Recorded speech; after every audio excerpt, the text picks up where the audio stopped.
Welcome to the Open Mic Podcast Show with Mike Midgley. Hey, and welcome to the Open Mic Podcast. On today's episode, I'm excited to be covering the topic of how entrepreneurs can use story-focused communications. Now, one thing that I want to sort of be super clear on here, guys, is it's never ever been so important for business owners, business leaders to share the story, clarify the message. And when I say about that, we're going to dig a lot deeper into that. We're going to define that, because messaging isn't just always, hey, this is me and everything from that side. We're going to help you understand how to perform like a pro, and let's get your business growing. Today's influencer guest is Alex Street, and Alex is based out of Toronto, Canada area. Welcome to the show, Alex. It's great to see you today, and thanks for joining us. Mike, it is such a pleasure to be here. Thank you so much for having me on. No, it's absolute pleasure. We were talking off air a little bit about how the economy with the pandemics, and if you're listening on a historical sort of show playback here, this show's been recorded in the height of the summer 2020. We've just come out of the worst pandemic, and there's a lot of stories around at the moment, although it's a lot of negative, and its hearts go out to the people who have suffered and lost loved ones here, of course. But the show does go on, and business goes on, and that's not from an insensitive point of view. We can't stay locked down forever. We have to get out there, and we have to share some of these stories and show that authenticity from there. So what I want you to do, guys, I want you to head over to check Alex out. So Alex Street, AlexStreet.ca. C as in California, as in the state there. Also, if you head over to Instagram, you can go to Street Says, at Street Says. We'll put those links in the show notes. So if you're driving or listening on the move or in the gym, you will be able to get those on the blog. Just head over, as always, to mikejmidgley.com/blog, and you're going to be able to pick this up from that side. You can also check Alex out on LinkedIn, and as I say, check out the website alexstreet.ca. There is also a free little PDF that you can opt into there about how to tell your story and grow. We'll also put that link in there. Highly recommend that you click on that, download that, and that's going to fill in a lot of the gaps and sort of get you moving fast. So again, thanks, Alex, for joining the show. What I want to do is just learn a little bit about you. There's a slight, semi or full celebrity sort of angle coming in here, and I just wanted to open up with that one. Tell us a little bit about your parents, who they are, and how they risked it all to pursue their dreams. It's so good. I love that. Yeah, I'm not sure about celebrity, but in my own eyes anyways. I mean, my dad, my parents actually grew up both in England, right around Kent and Brighton, I think. And then at some point they, at about 18 and 20 years old, respectively, they left there and moved to Toronto to pursue, I don't know what it was, the Canadian dream. I don't know what, is that what you do to pursue your dreams? My mom grew up in the theater, telling stories from the stage, and worked some West End London, and then came to Toronto, was on major stages here. And my dad was a photographer and started out with, horses and shooting that sort of stuff. Then came over here and did some major stuff for magazines and toured the world doing ballet photographs and photographing some celebrities there. And so I feel like, my mom told stories on the stage, my dad told stories through images, and my brother and I just really absorbed that. And I always wanted to follow in my mom's footsteps specifically. I think my brother went a little bit more down my dad's route, but I just needed to be on stage. She threw me on stage when I was 8 years old, and I caught the bug, and I followed her all the way up that, and wanted to be an actor. I wanted to win the Oscar by the time I was 21, all that stuff. And life's taken some twists and turns, and it's really taught me the value of performing. But that's just always looking up to them and seeing them as really those kind of dream pursuers that left everything for the sake of their dreams, and then met here, fell in love. I guess the rest is history. Here we are. Absolutely. Here we are today. I think what's interesting, from a backdrop there, and how I always try and correlate this back into business growth, and what our listeners and entrepreneurs are facing. Talk about this, the pursuing that dream, that, getting on the stage, having that audience. And sometimes people don't show up to the shows. Some of the West End ones are highly well sold out and things like that. But it's that fear of failure, that fear of nerves. And I know we're going to talk about that with the public speaking and things like that in a moment. But I think I get that pretty easy. I can personally, through my 25-year career as being an entrepreneur, I can get that. What I can't get and I'd love you to dig down and try and share some correlation with us a little bit, is the imagery side of it. Because to me, business is very black and white, although the people side is very colorful. You know, there's all sorts of shapes, sizes, characters, you know, that you see with this. Yeah. The sales loudmouth to the quiet person in finance, or maybe it's vice versa. You know, so, you know, if you've got a complaint about that, shoot me a message, use the hashtag #TheOpenMic, and I'll take it. So that's a little bit below the belt there to the sales guys. But ultimately, what I'm trying to get to here is, you know, when you were as a child growing up, get the performance side, share with me, you know, when you were looking at some of these pictures, famous people, ballet dancers, what were you seeing there? Because, you know, as kids, we want to play on video games, we want to be out with our friends on his bikes or whatever. But you're looking at these images, and I suppose, did they become normal to you, that these famous people or these type of images? And I suppose, how did you think that really influenced you? You know, you mentioned your brother went down that side more than you, but I'd rather take your take as an entrepreneur yourself. Yeah. How does that imagery influence you, and how are you using it today? Yeah, no, that's a great question. I mean, it was like, I was that kid that was playing video games as well. But what I remember about my childhood is that, you know, my dad he built a dark room in our basement. And so I was either hanging out there with him, or when my mom was on stage, we would go and spend, my parents split up. And so we would go and spend the weekend with her, and I would literally spend all weekend in the theater. And so to be around, either watching these images, as you say, kind of get developed. So my dad goes out on a shoot. Sometimes we'd go and help him, and, you know, we'd be the free labor and lug the stuff around. And we get in trouble for putting the wrong film in or something like that. But yeah, we'd see these people who, honestly, I don't know who this person is. Is she a prima ballerina, or is she like Marge from down the street? It doesn't make a difference to me. But what I saw was, actually, as I kind of grew up, I saw the respect that those people had for my dad, and the way ultimately that my dad worked with those people. Then you see how that turns into a deep passion for what he's actually printing. So if I'm in the studio with him and I see this interaction, and he had this incredible charisma to him, that's really what stands out. Still today, I can contact some people that he worked with, and they say, "Oh, David, yeah. Oh, I remember him. Yeah, he was so..." You know, it's personality stuff that stands out. But then I put that into watching him in his craft, actually developing the stuff, creating something from nothing, like a blank piece of paper is now this beautiful, unique piece of art. That's where I saw that all come together. And I mean, in a business sense, it's the relationships 100%. that really produce the greatest product. Yeah. And if that's what you're going to put out in the world, then it begins in the studio. And I think that's what I started to learn from, same with my mom. It began with the relationships. They were a team. The people on stage were a team. And so if you want to produce, you want to show up and perform and give a product that's actually worth paying for, you better be heavy in the relational game. Do you know what I'm saying?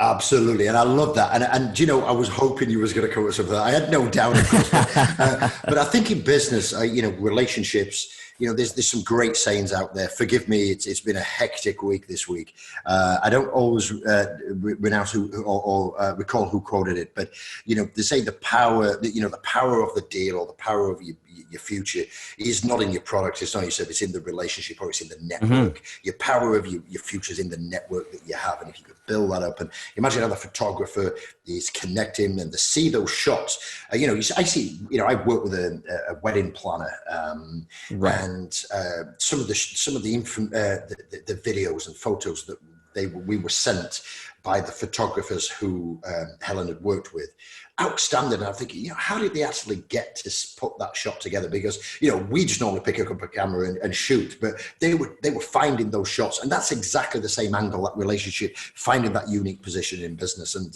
it's a really interesting take on that. So thanks for sharing that. It's I mean, and even to that angle, what I saw in my dad, the completely unique skill set that he had, which again relates, I think, to all to this, is he just knew when to press the trigger. Yeah. So anybody could see that same thing and see that same person and see their smile, but he knew the split second to capture that. And I think that's again what I'm trying to take into now this setting is to know when to capture. When do I step in? When to actually capture the moment? What's the right idea that you land on and actually grab and now turn into something? And that's the intangible stuff that you you only learn by being around it. And hopefully I've learned enough, I guess. No, absolutely. We're going to learn more about that now. And thank you for sharing that, because, what I do with the open mic, obviously I try and really dig deep for the listeners to try and maybe give them more than just surface questions that a lot of other podcasts maybe ask, if I'm being honest. And, there's a lot of people doing great work out there, so no critique. But I really want to get deeper with it, because ultimately, that's where the value is. It's just that one little idea that maybe an entrepreneur could say, hey, I could relate the photography example or the stage performance example. Just that goal that you give there about it's knowing the timing when to press the shutter to get that to make that shot just super. And that's never been more relevant in business. If you want to shoot me a message, use the hashtag #TheOpenMic. Let me know the timing that just happened to click for you, where you just dropped on something. I'd love to hear your stories and share that. That'd be awesome. Yeah. So as a speaker, Alex, share some of the experiences, maybe your style that transforms audiences, and maybe that you can dip in and out how the stage experience and the photography experience does that as well. But share a little bit about that with us, and what really gets the audiences transformed and captivated. Yeah. I mean, it's fun, right? Because I can say, I've been doing this for 20 years, and I'm a speaking expert and train people on speaking now. But like, I'm just like you. Like anybody listening, right? I face the fear of speaking, facing that fear of getting on stage and trying something new. And am I going to screw this up, or are they not going to like me? And from a teenager, like that was it. Every time that I would get on stage, and I mean, I put myself in those situations. Maybe that's kind of, where you start to set yourself apart as a stage performer, is putting yourself in those situations, realizing I could screw this up, but I'm going to try it. And so in high school, I was trying out I was in all those plays and everything, again, on this plan to really make it big. And then I actually got into volunteering at my local church. And it was like, after a few weeks of being there, the youth pastor, the guy who gets on stage and speaks to the kids and everything. One week he came up to me and put his hand on my shoulder. He's like, hey, Alex, do you want to speak next week? And I was like I was 17 years old, never done that. I've done acting before, but I'm like, do you have tickets for like the baseball game next week? Like, why next week? Are you kidding me? And he's like, no, I just see something in you. And that is something that I've carried with me forever, is like to see something in someone else. But I gave it a shot, and it was awful, like absolutely terrible. There was adult leaders, like volunteer leaders, who were in the room, and they were literally snoring in the back of the room. Kids were being kids, young teens. And after that, though, he came up and put his hand on my shoulder and said, Alex, that was pretty rough. Do you want to try again? And that moment, everything clicked. And I've been doing this ever since. And as I followed through with that, now I take the stage thing that I saw my mom doing and following in her footsteps. And now I see I can have an impact by like just sharing an idea with people, a completely unique new idea. And that can now go forward and shape their stories. Yeah. That's the thing. It's not just me telling a story. It's me producing an idea so that you now tell a different story. And that's when everything took off for me. Yeah. And so that's what I've been trying to do for really, about 15, 20 years now, is go up on stage, and every opportunity that I get, try something new, different. How is this going to connect with the audience? Much more than just a transactional word to ear, relationship. How can I do something in this moment that will make it memorable, make it magical, so that you, the audience member, receive this and actually form a new story in your life that you take and change your world? Like, that's my mission when I go out there to speak. And I feel like that's what set me apart over the years in any different contexts. And that's changing people's lives, isn't it? It's changing people's lives, even if it's just a smaller bit. You give them whether it's hope, whether it's the light, whether it's that starting point. I've met a lot of people who have got great ideas, but they just don't know where to start, or they just needed that. Well, Alex said I could do it. And he shared that story, and he made it over the first church. By the way, tell me what he changed for speech 2 at the local centre over speech 1. Did you go and research it? Did you go break it down, or did you get some tips, or did you just make it lighter? What did you change to make it you're better the second time. You know what? It's funny. Somebody just asked me that the other day, and I said, I think I blocked the rest of them out. I don't remember the second one. You always remember the first, I guess, but the second one I don't remember, but it must have been good enough that it kept me going. But I would say it took years before I actually like knew what I was doing, knew that it was even an opportunity to try something new. And I'm just thankful for the reps that I've been able to put into this and try those new things and still screw up along the way. So yeah, and listen, if you're out there, wanting to get started, guys, wow, I'm a big believer the map appears when the car's in motion. You got to get out there, you got to start, and as long as you plan it and go for it, put all in, you'll figure it out as well. And that's a big point from that side. But the key thing is start.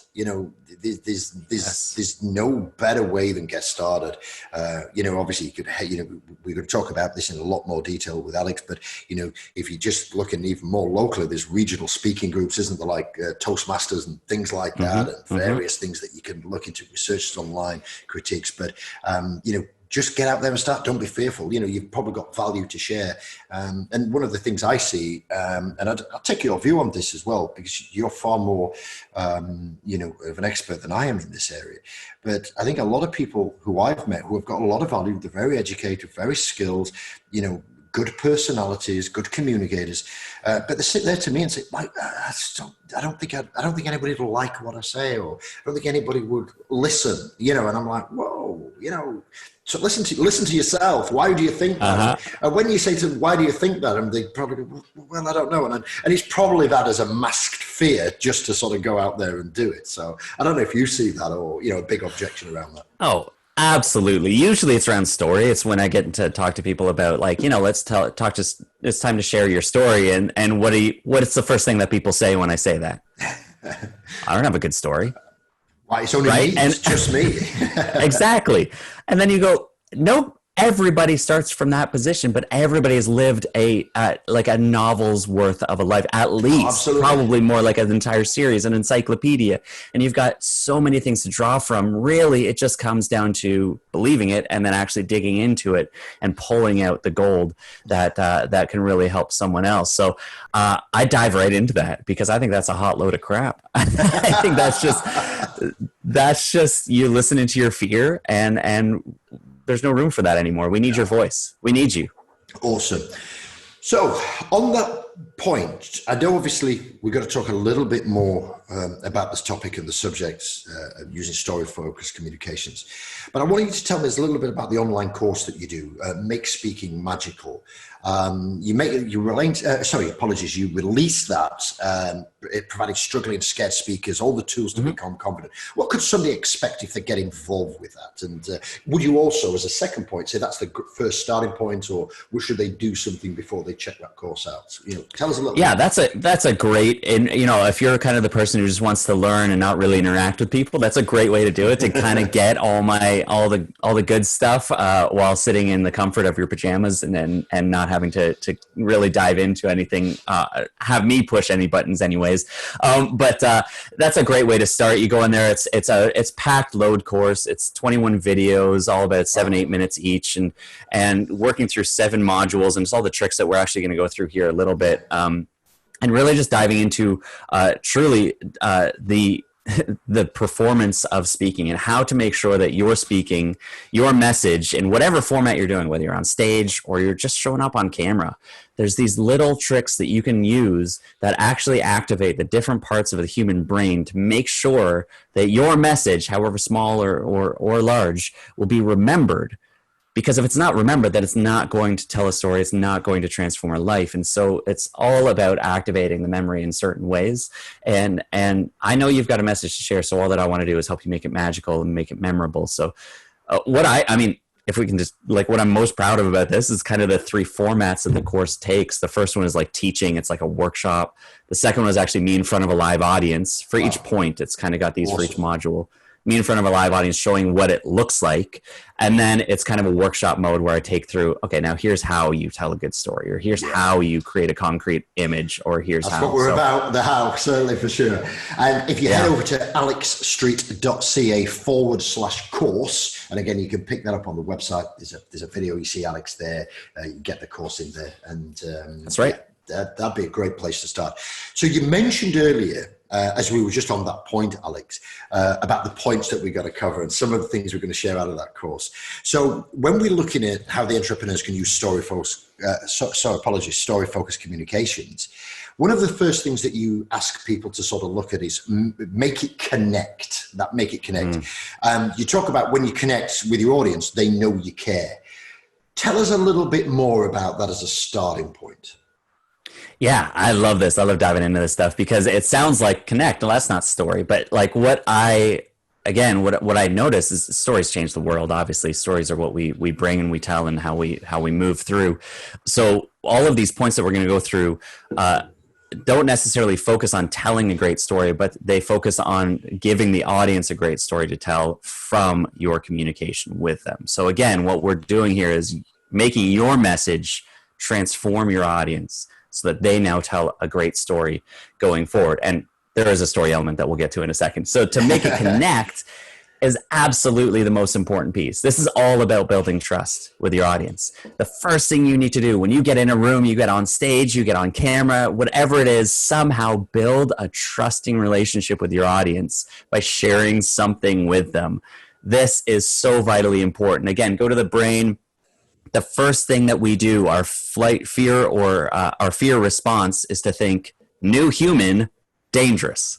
And so when you see someone new, your brain automatically goes, what are they going to take from me? Yep. Or what are they going to try and sell me on? Yeah. So how quickly, the game is, how quickly can you actually build trust with them and help them see, back in the caveman days, it was you see somebody else coming up to your cave and you think, oh, they're here to steal. Exactly. Club me on the head and steal my cave. So you want to convince your audience right away that you're not here to hurt them, but to give them fire. Awesome. And how do you do that? What can you share with them? You share your values, you share experiences with them, share resources, obviously all the free giveaways, the work that I've put into things to just give to you. Yeah. These all build valuable elements of trust with your audience that then open up the rest of the story to be told, right? Yeah, and I know there'll be different takes on this because there'll be different situations, whether you're doing big multi-arena speeches like some of the A-list sort of stars are doing, or others who are just getting started in smaller groups and rooms. The format that I was always told when I started speaking back in 2004, gosh, it's 16 years ago, and that was, start with you, show them that you're just like them. And so when I did mine, I've always put a slide up with me when I actually fell out of a tree. I fell 4 meters out of a tree with a chainsaw in my hand here on my farm, shattered all my heel bone, my calcaneus heel bone, all open fracture, air ambulance, 15 months rehabilitation, 3 operations, bone graft off my hip. So I actually short that because when I do public speaking, I speak about strategic work in business, and you can't shortcut the strategy. So I was saying, I tried to shortcut cutting this tree down by putting a ladder up and cutting the branch instead of getting the scaffold out. That 15 minutes that I shortcutted getting the ladder instead of the full scaffolding out cost me 15 months of my life, 3 operations, nearly killed me. So we can't shortcut. Brilliant. So that's how I start.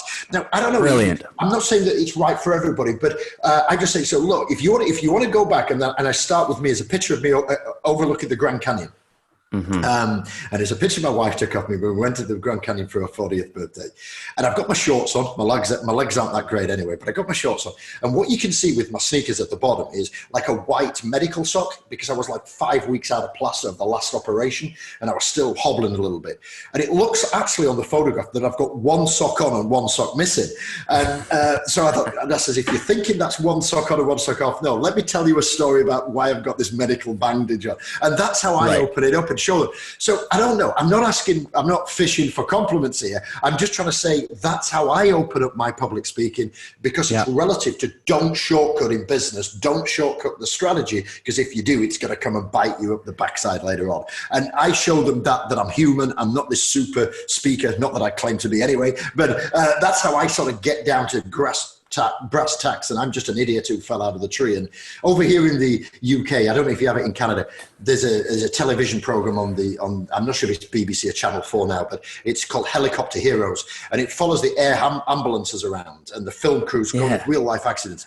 So I always say to them, I'm on the episode Idiots Falling Out of Trees. It wasn't called that, but that's how I break them down. And that's my sort of 3 to 4, 5 minute intro, or maybe less than that. And I just wondered what your take is on that. Forget the story, that's what it is. But is that a good way to open them up? Or would you say there's a better, more modern way to do that these days? I love this. If we can, over the next few minutes, I'd love to kind of use that talk a little bit as a case study, kind of as we go through these points. It might be really good to dive into that. So we'll see how that works with all of this. But I think exactly what you're doing there, I assume that's a great story to tell. As you get into it, I can just imagine, even as you're telling me, I'm like, what? And you just gave this laundry list of all the injuries that you had. It's great. And any of that could be a really captivating story that gets the audience going, like, as soon as it makes them lean forward or it makes them change their breath in some way. I mean, I'm getting ahead of myself in how you tell a great story. But as an intro, the part that I would say is even more simple than that, because that's where people get hung up. They're like, but I don't have a great story to start with. But the greatest way to intro is exactly what you said, in some way to get them to know that you're just like them. If you can get the audience to to feel something like, you're kidding, you too. Yeah. So the way to do that is actually to feed them that information and get up on stage and say, hey, I'm Alex Street. And maybe you're like me and you feel like it really launching a business is going to take too long. I'd love it if there was some shortcuts.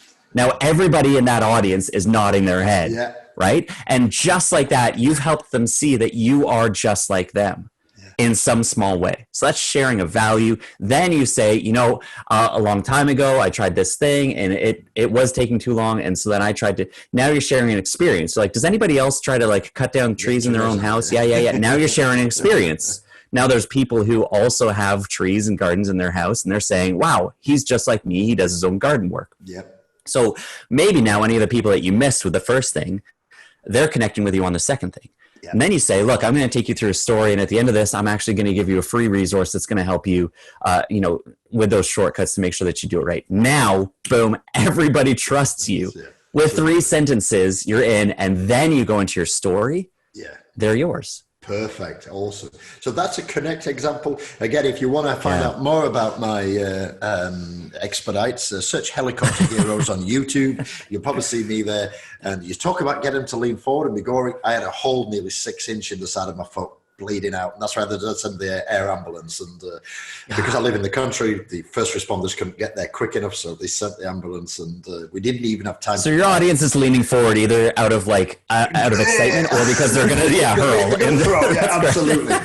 And literally, I'm literally holding my hand on my sneaker and my sock to try to stop that. So okay, all right. This episode's gonna need a rating. I don't know. Yeah, we're gonna have to put a gruesome on there, horror 18 rated. So make it connect, guys. Make it connect. Yeah. Like I said, you can head over to alexstreet.ca/course, and you're going to be able to learn a lot more about this. Mm-hmm. So. Second thing, make it captivating. I'm not sure me falling out of a tree is so captivating, but let's use your examples, not mine here. Tell us more about making it, that captivation and, captivate their minds, you capture their hearts type of sort of examples that you share. Well, that's it. This is all about emotions, right? This is starting with your story in order to ignite their emotions, especially if you're trying to sell something. Don't go into the product. Don't tell us about your services. Tell us about you because we're going to connect with you and we're going to emotionally connect. And again, now you're going through the brain and it's your brain saying like, okay, I'm feeling things, but what am I feeling and how am I feeling about this person? And what you want to do as a speaker is somehow ignite their emotions, happy, sad, whatever it is, as long as you can help them feel something, because so much of our world is going through and we actually escape from emotions and we try to numb ourselves. And so if you can be in a live experience, again, whether it's on camera, it's whatever this is, you're listening to us and you're feeling something, then now you've actually created a relationship with that audience in which they trust you. And now they're actually getting to know you and live through this moment with you. So, there's lots of great elements. Yeah. Is there an emotion that maybe is, the sweet spot? I mean, people talk about, various emotions, and whether that's relief, happiness, whatever, is the one that you use for different circumstances or use in different environments, maybe, bigger arenas, smaller arenas, amateurs, pros, is there different emotions that you can connect with, or is it all subject related? What's your view on that? I'd say it seems like it's easier. We think that it's easier to spark a happy emotion or a joyful emotion to get somebody to laugh, except it's not. You can go out there with lots of energy. That's really easy, but that's not an emotion. And so people can feel energetic, but if to actually get somebody to laugh, to feel joy takes just as much work as it does to get them to cry from feeling sad with you, from grieving with you. And either way, I think it's a great story that helps do either one of those. Yeah. So you're telling your story of falling out of a tree, and that could be gross and terrible. And I think you could tell that either way.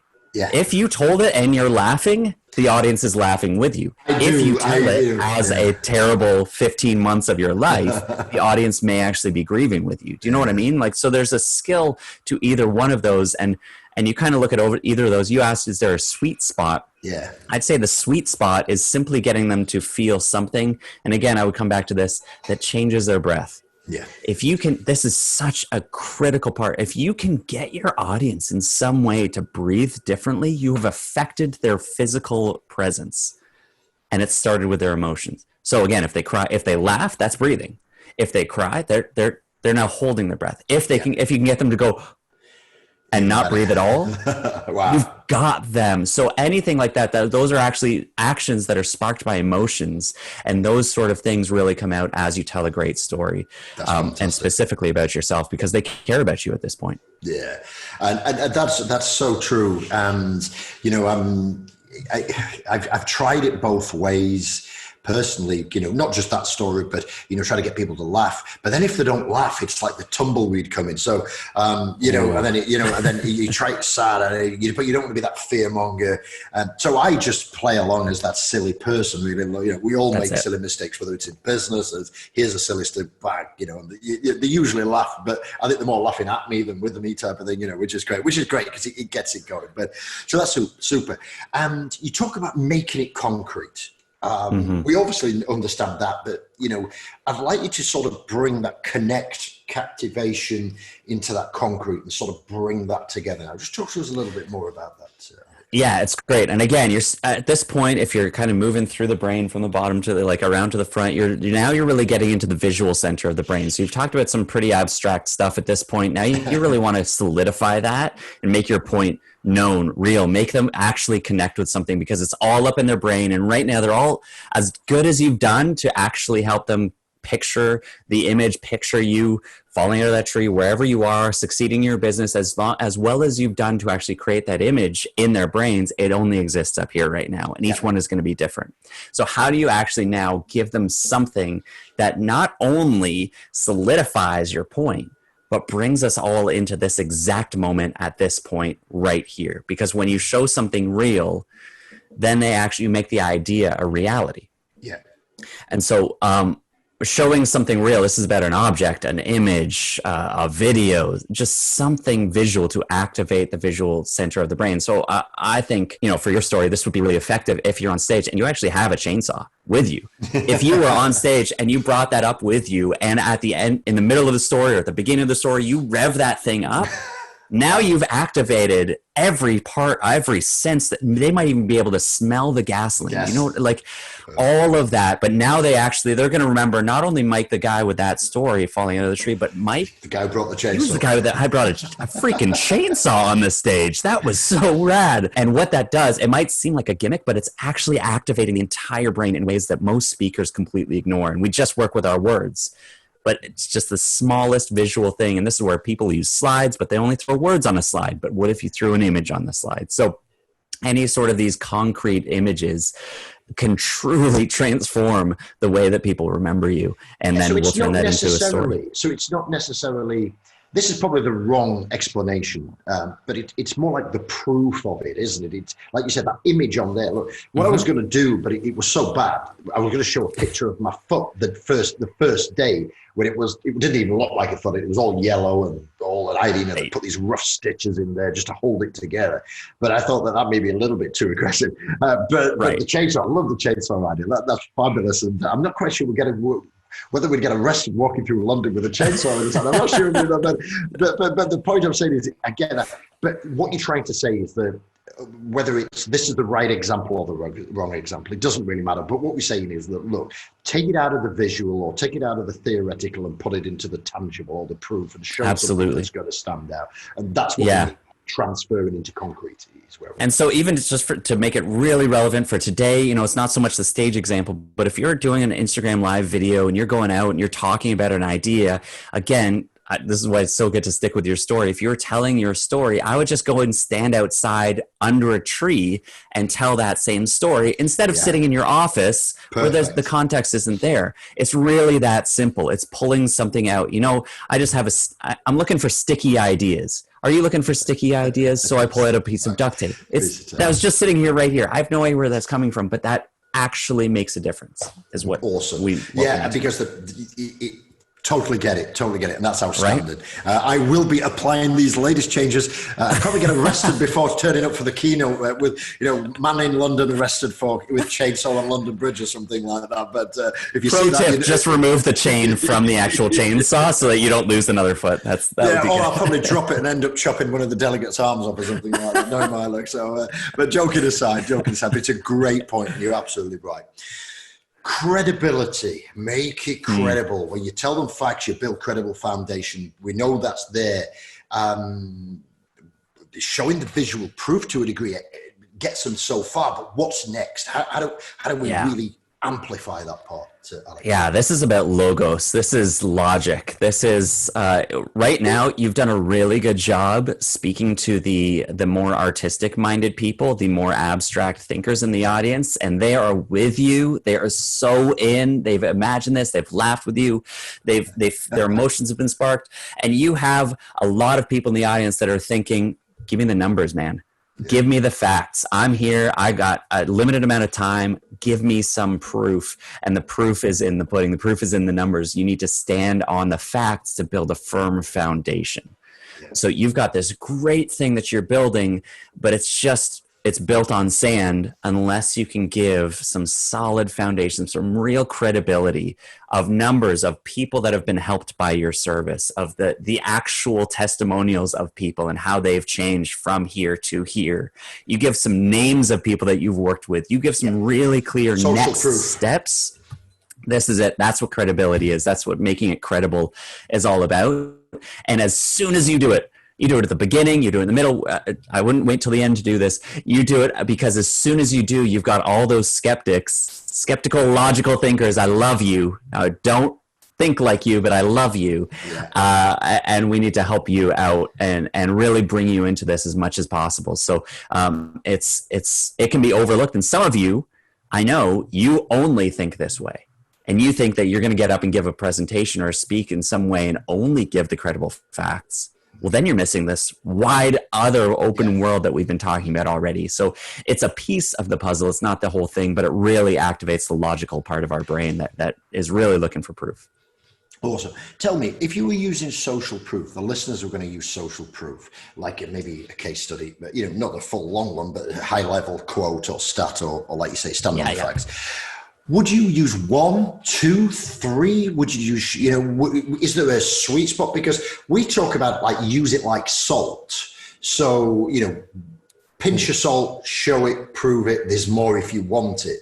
But then I've seen other people. So, Mr. X did this and Mrs. Y did this and whatever. And it just keeps going. It's like, okay, I get it. So do you see it more like a pinch of salt, a little bit more of part of the recipe, or do as much as you can get away with? What's your view? I wouldn't do as much as you can get away with for sure. But I guess it really does depend on the context. So if I'm talking about, helping people discover and do what they're made for, and I'm trying to spark some inspiration in them to use their voice, to stand up and really, do the thing that they're passionate about. Well, I'm not going to tell many like kind of, statistical facts about that. I'm going to tell you some stories of people. And so in that, I need to make sure that I tell really relevant stories of people that were one way and are now another way. And because of that, this has happened. So I would just make sure that I plug those in and really, in a really contextualized fashion place. Now, if I'm going and I'm talking about how a new drug is working on the market, well, then I'm absolutely going to litter numbers all the way through that. And I'm going to use less stories. And the stories will actually boost the numbers rather than the numbers boosting the story. Do you know what I mean? So it's really contextual to what you're talking about and what kind of people you're working with and want to attract. But I like that. Be careful with it, because some people will go to sleep. Some people will only wake up for this part. But just to be careful with it. What I took out of that, and I don't know if this is correct, but it's like, your social proof or your credible facts, make it with this story within the entire story. So it's like a story within a story. The success or the proof is a story within the old story that you're telling. Would that be a fair thing, or did I miss the point with that, do you think? I think you mentioned, is that it? Absolutely. Yeah, I think that's it. That's what we're doing, is we're talking about stories within stories. So if we're talking about story focused communication, this is what we're looking at. So even every number that you're telling actually represents a story of somebody's life changed or some transformation. And that's what I want to make sure that we get on this, is that stories are about transformation. So any story that you're telling is actually going from something to something. If you're telling a story just for laughs, just for giggles, just to paint a picture, it's a waste of everybody's time. Yeah. It's great. Yeah, leave that to the movie producers. That's great. And even if they're only doing that, nobody's going to pay for that movie, because that's not actually what we're looking for. We're looking for transformation. Cool. I love it. Absolutely. And we talk as we wrap out of these sort of sections. And guys, transformation, it's think about it in your business. People don't buy what you sell, they buy the result that it gets them. So it's like that before and after situation. Before I bought your product or service or engaged you, I was here, and now I'm here. And, if I'm carrying a few extra pounds and I've lost 20 pounds or whatever, that's the transformation. They're not buying weight loss, guys. They're buying a healthier lifestyle, more confident taking the shirt off on the beach, feeling more confident going back into the dating market, if they've lost a few pounds. That's what they're buying. That's what, if we're using a weight loss example here as a guide. But, absolutely. Don't get folks. And I think you hit the nail on the head right at the top of the show. Don't just talk about you and your product. Talk about, everything else from there. So tell us more about the conversation, make it a conversation. I know we've dipped in and out of this all throughout, the conversations, the stories, the connections, the captivations, solidifying it down, credible, concrete. Tell us about when you involve them in conversation. I really want to just spend a really bit extra time on this if I can, good. Alex, because to me, conversations, they've been there from the depth of time. Remember the stories, remember the conversations. It's when we get together with friends, we laugh about, do you remember when? And, you don't get together just to sit and have a beer, or a glass of wine or whatever you drink. You get there to have the company, the social engagement, and then conversation. So tell us more about this and dig a bit deeper. Yeah, this is great. And I mean, you nailed it. This is what our society is built on. And so many speakers are just going up there and thinking, okay, this is my chance to get the microphone and tell them something. And then it ends there. And we really have to do, and we have to understand, is that this isn't just about you. And the audience is very smart. The audience knows, the people who are following you, they want to be a part of it. So making a conversation is about involving them. When you involve them in the process, they invest in the outcome. Yep. And if somebody's invested in the outcome now more than ever, this is what Gen Z is all about. This is what the next generation looks for in all the marketing and all their relationships. They're looking to be involved with the organization in some way. And so how are you involving your audience in your messaging? It can seem really daunting, be like, what? I don't know. I can't even figure out my own messaging. And it's really not that hard, because it's something that we do every single day. We just have to figure out how to put it into this context, as you say. Yeah, no, and so absolutely. I think making it a conversation is just about asking good questions. Yeah. So getting the audience's involvement there from Assure. And I know I will say, raise your hand if, and I would try to get that as early as possible to get them a little bit more energetic. Yep. So So they're not just like, whatever. Uh-huh. The loudest thing in the room is when somebody falls off the chair asleep, and it's self-identification. And then sometimes I'll embarrass them a little bit as well, because I'll say, look, come on, somebody in this room must have failed spectacularly. Look at me, I'm one of the biggest failures out there. I didn't even tell you about the 2012 crash after the 2008, where I lost a $20 million business, and wow, and there's another story in there. So you share that as well. So then you sort of see, and then it's like, and then you get right. So is that the right ploy, or because once one speaks, then I usually find 3 or 4 will speak, but nobody wants to go first. So is there a secret to get somebody to speak in first in a conversation around this? Yeah. Can I give you, I feel like there's kind of 3 levels of this. And again, we're talking kind of the live space, you're with people in a room, whether it's 12 people in a room or 1,200, it's all kind of the same. The first one I think is atmosphere. And it's just being aware that we're in this space together. So as you say, when somebody falls off a chair, I was speaking to a group of a few hundred people, and some like big metal, like ramp fell in the middle of, honestly, I was telling a story that was designed to spark a grieving emotion. I wanted people to grieve with me, as I was telling about my parents passing away. And in the middle of that, this freaking ramp fell over and created this massive crash. And what some speakers do is just go, as I was saying, I was in the hospital, and they try to continue with their thing. But to be aware of the atmosphere is to make it a conversation and go, well, that was awkward. Is everybody okay? And just be aware that everybody's attention just went there. Yeah. And you have to notice that. If you don't notice the stuff that's going on in the atmosphere, you don't draw attention. You don't have to draw attention to all of it. No. But you don't draw attention to some of it, the important stuff that's really drawing attention away from you. Well, then your audience doesn't feel like you're actually there. They might as well be watching a video screen, and you're not in the room. And so just doing that alone, I used to do this again. I used to work with teenagers a lot. And if somebody just let one rip, and then you see everybody kind of doing this, covering their face with their t-shirt and stuff. If I don't pay attention to that, then they don't feel like I'm with them, and they're not going to listen to me at all. So part of it is just atmosphere and just recognizing what's going on in the space. It's really hot in here, or whatever that is, that you can kind of just say that you're here. But then what you're talking about, then there's that sort of action response, is saying, hey, throw your hand up if, stand up if, get out a pen and write this, or take out your phone and do this. And you're encouraging them to take some action, to move, to actually interact with what you're saying. Absolutely critical, smart. Again, they're responding to what you're saying, which means we're in this together. Yeah. The third one is actual conversation. So kind of atmosphere, action, and then actual conversation, which is talking to another person. And you can do this from the stage. And this is like, hey, somebody tell me a great story of failure. Put up your hand. Well, who's gonna put up their hand, unless they're the person that wants to be on stage, wants to be in your role anyways, and they're looking for their one big break. I'm going to take the microphone. They're going to go do that. But a great way to do this that I've seen that I use all the time, like I use this 3 times in a given talk. I'll say, turn to the person next to you and tell them a story about when you burnt cooking dinner, when you burnt your dinner. And then they tell us immediately. So you're not saying, tell us your greatest story of failure in business, because people are going to go, oh, crap. But you get them to frame that in a bit of a different failure. That's funny.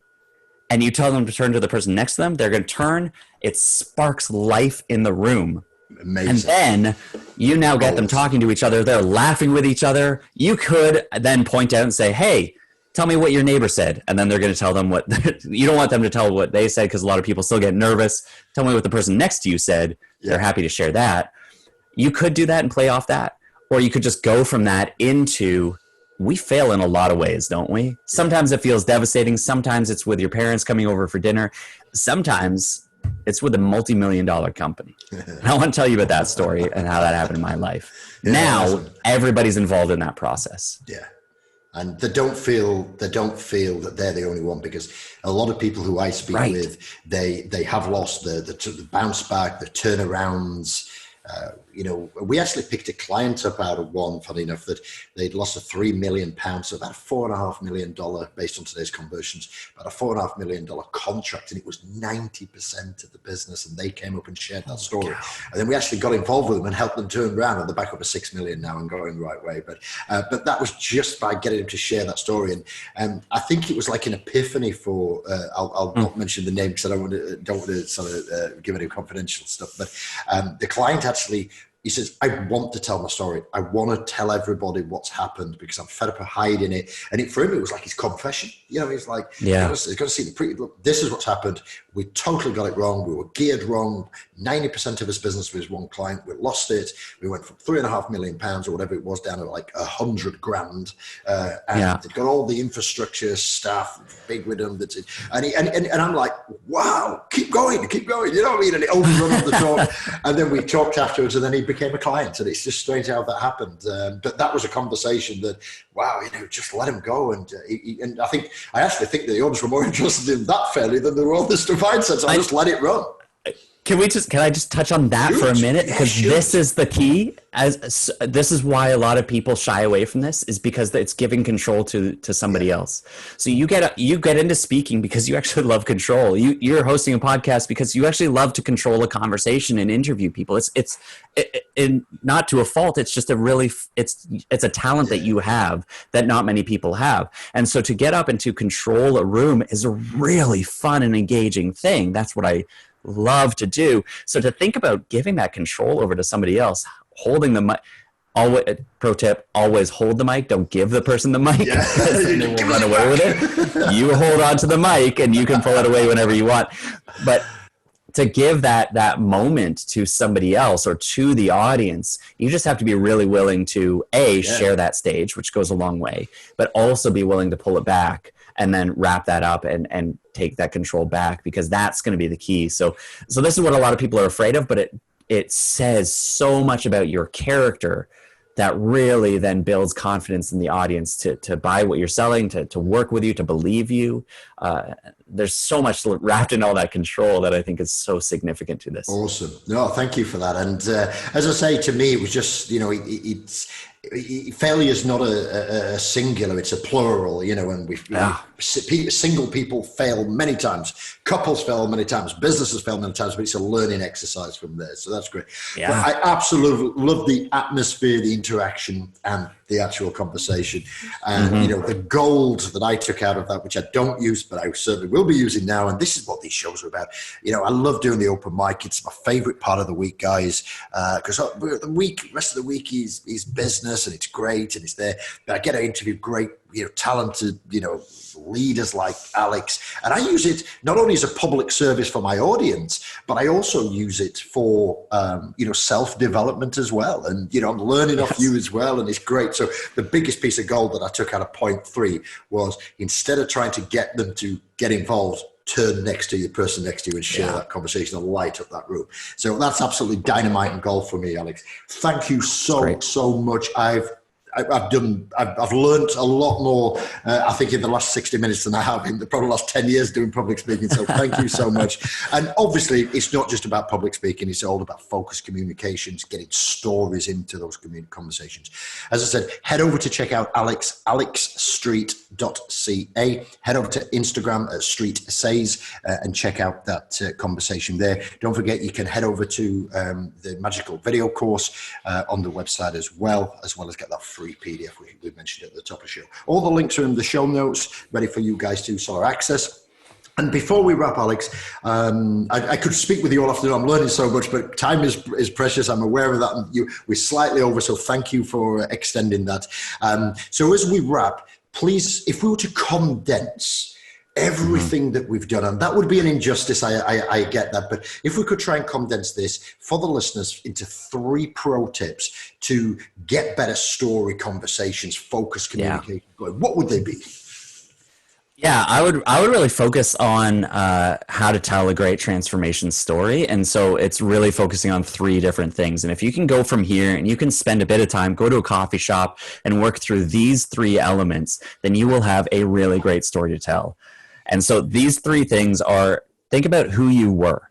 So you are at a place right now, and whatever you're doing right now, you're starting something. That's great. You don't just talk about that. Go back. Yep. Who were you? Who did you grow up to be? What school did you go to? Where did this start? Who were you before you even kind of went down this path? And spend some time really diving into that. Then go into this kind of middle chunk of a story arc and think about what happened. What was the inciting incident? What was the call to action? What was the major part of your story that made you see, wow, something needs to change, or I am making something change. I'm quitting my job. I'm leaving this relationship, whatever that is, and think about what that main thing is. And then spend some time looking at who you are. And when you do that, when you spend some time looking at who you are now, how do you think? How do you live? How do you work through life? What's your rhythm? Then when you get those three things and you look at that in an arc, you have a really clear who I was to who I am, from and to. There's your transformation that you are now qualified and an authority on to take everybody else down as well. And there you go. You have a story-focused business that will really help people thrive. Fabulous. Absolutely awesome. Thank you so much. It's been an absolute pleasure interviewing you. As I said, don't forget, guys, head over to alexstreet.ca, check out this out, get the PDF, get the course. We'll put the links below. It's been a pleasure. Thank you so much. Yes. I will share. I'll send you some pictures on a DM without the Goa stuff as well. Won't put those in the show. Yeah, please no. I will do that. But joking aside, it's been an absolute pleasure having you on the show. Thanks so much, Alex. That's great. And I need a tree actually cut down in my backyard, so I'll give you a call. Yeah, please don't. Please don't. And also, we thank you, our listeners. We appreciate you've got a hell of a lot of choice in the podcast market at the moment. Thanks for lending your ears. As always, go do the hustle, go make it happen, and we're going to catch up with you on another Open Mic podcast real soon. Take care, guys. God bless.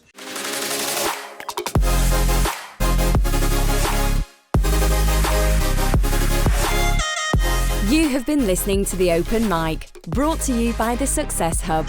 To find out more and to get the resources we have mentioned in this podcast episode, simply visit blog.thesuccesshub.io and view the podcast section. Thanks for listening, and we look forward to catching up with you in our next episode.